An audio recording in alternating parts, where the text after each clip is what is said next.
Name's easy. My name's Sam. I run the workshop that Momo has. It's different now, but we're no formal sort of paths to being a wheel builder. So it was from other older, more experienced guys that I did my first little bits of wheel building, and it takes someone to show you the basics of how to lace a wheel and how to put it together. And then from that point on, it's just a matter of doing as many as you can, really.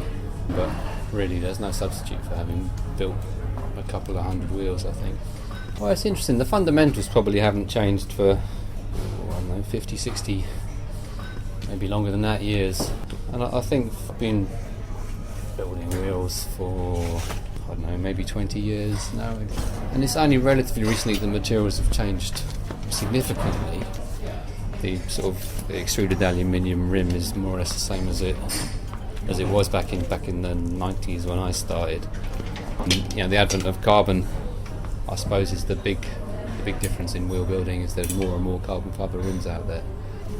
It's funny. I was saying there are sort of legendary wheel builders out there who have a reputation, and I think it's more there are lots of perfectly competent, good, decent wheel builders out there who may not have that status but are building great wheels day in and day out. And it is about just not losing the passion every time you do it of wanting to produce the best wheel that you can.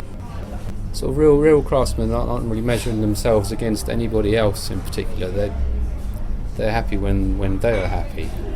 I suppose you assemble 10 people who've been building wheels for 10 years and ask them all to build a wheel, they'll probably all do it slightly differently. And if they're feeling argumentative, they'll all have an argument over who's doing it absolutely correctly, but they'll all produce great wheels at the end of the day. I was saying it's not difficult to build a really good wheel as long as you keep going back at it. It's easier to build one that isn't quite as good. So I suppose it's whether you want to go that extra little 5% to make it great. I do like every wheel that I do to be as good as it's going to be. I suppose it's that little bit of obsessiveness, having the eye for detail, and as I was saying, having the patience to just keep going back at it until you're satisfied that you can't do any more with it. The lacing and the tensioning is almost a meditation, I guess. You kind of sort of set yourself off on that process that you know very well, and you can do without having to actively sort of control your emotions. You just know exactly what you're going to be doing for the next 20 minutes. So it's quite a nice. I enjoy it. It's kind of one of those strange sort of concentrating, yet you're displaced a little bit, and you can sort of ponder something else. Well, it's interesting. I guess when I was sort of discussing what wheels we were going to give to what rider, and we were trying to, I guess, showcase a few different types of wheel build options, and mainly dependent on the rider really, rather than the bicycle. I suppose the stuff that we're using for this is kind of the best, which I'm really happy with. When I spoke to James about possibly putting this together, and obviously I thought it complemented the whole hand-built frame scene to not just put a pair of factory wheels on there, and to build the wheels by hand as well and talk to the riders about what they wanted.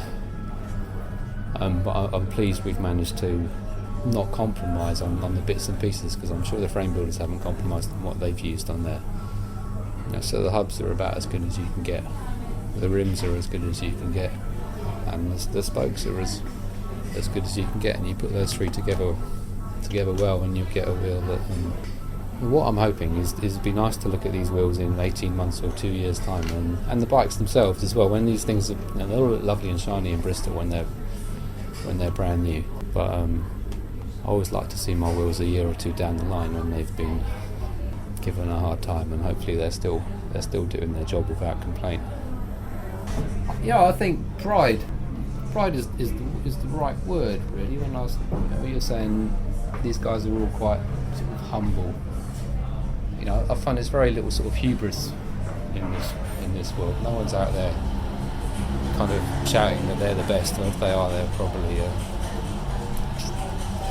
not the right person for you to have your bike built by.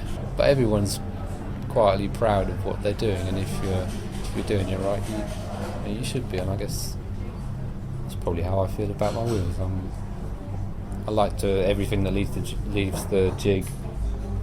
I like to be proud of it, and if I'm not proud of it, I'll keep going until I think it's good.